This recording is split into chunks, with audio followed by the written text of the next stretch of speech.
It's Grow TV, where we grow together and learn about God. Hello friends, and welcome to Grow TV. I'm Steven. I'm working on a maze puzzle. One of those tricky maze puzzles where there's so many paths to choose, but you try to choose the one that will get you through without hitting a dead end. They're kind of hard. It makes it easier if I actually pretend that I'm in the maze myself. Hey Steve, do you want to? Want to what? Go in the maze. What? We totally can. Are you serious? Yeah, let's go. Do we have to hit a button or something? A button? You know, like a magic button that make things happen. Press play. Okay, Steve, that makes absolutely no sense. Does that make sense to you guys? A press play button? Let's just go. Just go? Okay. Whoa. Whoa, we did it. Yeah, I told you. So what do we do now? Seriously? We go through the maze. Hello? Oh, right. But which way do we go? When I was looking at it from above the paper, I could see the different paths. Now I can't. Good news to share. I brought the paper. Oh, wow. Well, yeah, that is good news. Really good news. Okay, so let's get going. Okay. Whoa, wait, Stacey, wait. What if we hit a dead end? More good news to share. I've got an app on my phone that detects dead ends. When it beeps, we know we're close to one and should go in a different direction. See?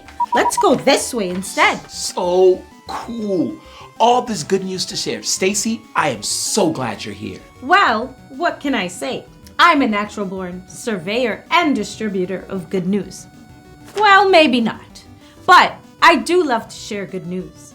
There is a story in the book of Acts, chapter 16, about someone who lived to share good news.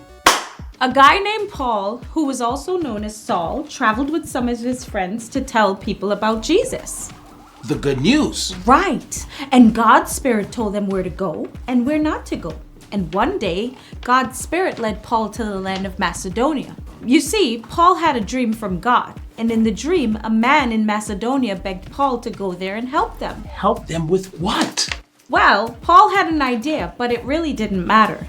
It was where God's Spirit was leading. So right away, Paul and his friends left for Macedonia. He knew that no matter what was going on, God was sending them there to share the good news about Jesus.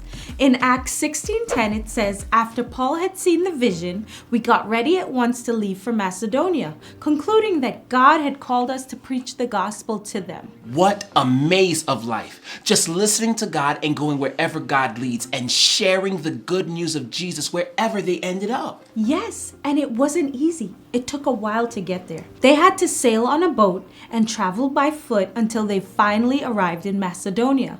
And while Paul and his friends were there, they went to a river where people prayed. They started telling people there all about Jesus. Wow, straight to business. I like that.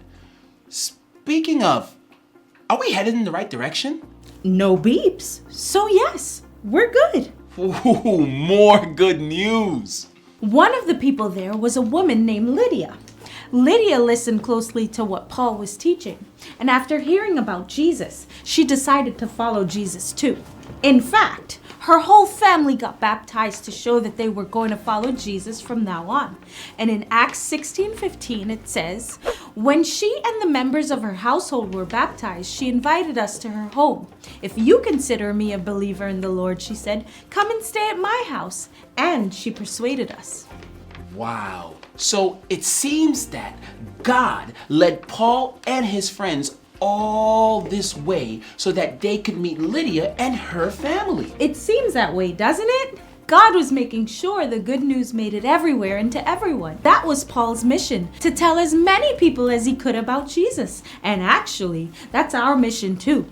We take on that mission by telling our friends and family all about Jesus. So, if you're ever wondering what's next, we can share the good news. Hey, more good news. Whoa, we did it. We are at the end of the maze. Now how do we get out of here? Exactly how we got in. We just do it. Really? I know that we did it. I don't exactly know how we did it. You know what I mean? Did we take like a portal through space or something? Are we in like the 4th or 5th dimension? What in the world are you talking about? That was fun, but I'll stick to mazes on paper. I'm actually thinking about a different kind of difficult puzzle to solve. What's that? How do I share the good news about Jesus with those around me? It seems really difficult to do. Well, it can be, but a great place to start is by telling your story. What do you mean? Like your personal experience with Jesus, the Bible, and prayer. Oh, that's good. I always want to listen when people are sharing a story from their own lives, and it makes it seem less out there and more relatable. Exactly. Remember how I said Paul was also known as Saul? Yeah, like, what up with that? Well, Paul had a pretty wild story of how he was knocked off a horse and couldn't see for 3 days before he decided to follow Jesus. Oh yeah, I remember that. That is a wild story. We may not have stories like that, but we all have stories. And they're more interesting than you think, especially when you're sharing about how God's love and power showed up in your life. If we're willing to give it a try, we'll find out that we can share the good news. Very, very cool. It has been fun getting through a life-size maze with you and learning Bible stuff with you. It is always good to learn and grow together. See you next time. Bye.